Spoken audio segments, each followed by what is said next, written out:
عمر فاروق رضی اللہ تعالیٰ عنہ فرماتے ہیں مجھے بھی 3 چیزیں پسند ہیں. کون کون سی؟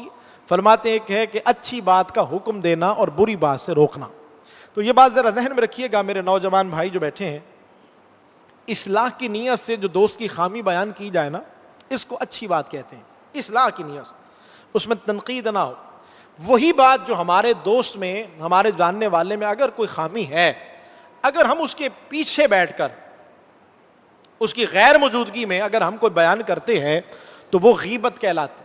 اور الغیبت اشد من الزنا, یہ جو غیبت ہے نا یہ زنا سے بھی بڑا گناہ. اور یہ گناہ اس قدر پھیل چکا ہے معاشرے میں, احساس نہیں ہوتا کہ ہم نے یہ گناہ کیا ہے, کیونکہ یہ غیبت کا جو گناہ ہے یہ پتہ ہی نہیں چلتا کہ ہم غیبت کرنے بیٹھتے ہیں تو گھنٹے گزر جاتے ہیں. تو اس بات کو ذرا ذہن میں بٹھا لیجئے. اگر آپ کہیں جی اس کے اندر یہ خامی پائی جاتی ہے, ہم نے تو وہ بیان کی ہے.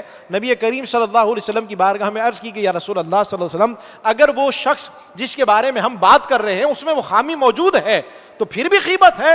حضور نے فرمایا خامی ہے اور اس کے پیچھے بیٹھ کے جو تم نے بات کی تبھی تو غیبت ہوگی. اگر اس کے اندر وہ خامی نہیں پائی جاتی پھر بھی تم نے کچھ کہا تو وہ پھر غیبت نہیں ہے, وہ تو اس سے بھی بڑھ کر گناہ ہے کہ تم نے اس پر تہمت لگا دی ہے. ایک شخص میں خامی نہیں پائی جاتی اور تم اس کے بارے میں جو عیب بیان کر رہے ہو یہ تہمت لگانا ہے. اور اگر اس میں وہ برائی پائی جاتی ہے اس کے پیچھے بیٹھ کر تم باتیں کرو گے تو یہ غیبت ہے. تو امر بالمعروف کا طریقہ یہ ہوتا ہے, اگر آپ کا کوئی دوست ہے اس کے اندر کوئی خامی ہے تو اس کو سامنے بیٹھ کر اصلاح کی نیت سے, تنقید کی نیت سے نہیں, اسے سمجھانے کی نیت سے, جب بیٹا ہو, بھائی ہو, دوست ہو, اسے سمجھانا, اچھی بات کا حکم دینا کہ یہ جو تمہاری عادت ہے یہ اچھی نہیں ہے, اس طرح سے اپنی عادت کو بدلو. تو اچھی بات کا حکم دینا اور بری بات سے روکنا یہ حضرت عمر فاروق رضی اللہ تعالیٰ عنہ کو بہت پسند ہے.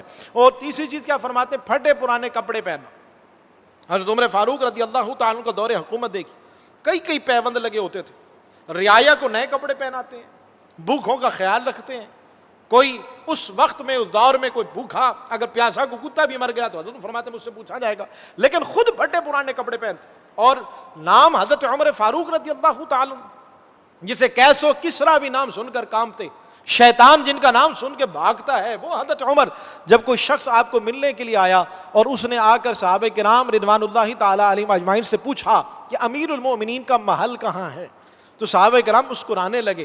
وہ حیران ہوا کہ میں نے امیر المومنین کا محل پوچھا ہے اور یہ مسکرا رہے ہیں, وجہ کیا ہے؟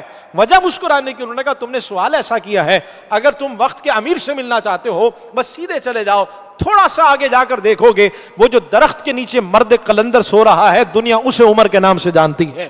اینٹ کو سرانہ بنانے والے, پھٹے پرانے لباس پہننے والے, یہ وہ عمر ہے. وہ شخص کہتا ہے جب میں نے حضرت عمر کو دیکھا آپ ایک درخت کے نیچے سو رہے تھے, حیران ہو گیا, یہ وہ عمر ہے جس سے شیطان بھاگتا ہے, یہ وہ عمر ہے جسے کیسر و کسرا کامتے ہیں. یہ حضرت عمر رضی اللہ تعالیٰ عنہ کا روپ اور دبدبا ہے. جب حضرت عمر رضی اللہ تعالیٰ عنہ اسلام قبول کیا میرے نوجوان دوستو, سب سے پہلے حضرت عمر ابو جہل کے دروازے پر جاتے ہیں اور دستک دی تو ابو جہل باہر آیا, پوچھا کیسے آنا ہوا. یہ جملہ جب بھی میں کہتا ہوں اندر سے ایک وجد آتا ہے. سنو, حضرت عمر فاروق رضی اللہ عنہ جب ابو جہل کو دیکھا اور ابو جہل سے صرف یہ جملے کہے, حضرت عمر نے فرمایا ابو جہل آج کے بعد بکواس کرنے سے پہلے اتنا یاد رکھنا کہ اب عمر نے کلمہ پڑھ لیا ہے, اب عمر حضور کے غلاموں میں آ گیا ہے, آج کے بعد تمہاری زبان سے کچھ نہ سنوں, بس اتنا بتانے کے لیے آیا ہوں کہ عمر نے کلمہ پڑھ لیا ہے. وہ حضرت عمر, وہ فرماتے ہیں مجھے 3 چیزیں پسند ہیں. کون سی؟ اچھی بات کا حکم دینا, بری بات سے روکنا اور پھٹے پرانے کپڑے پہننا, یہ حضرت عمر کو بڑا پسند ہے.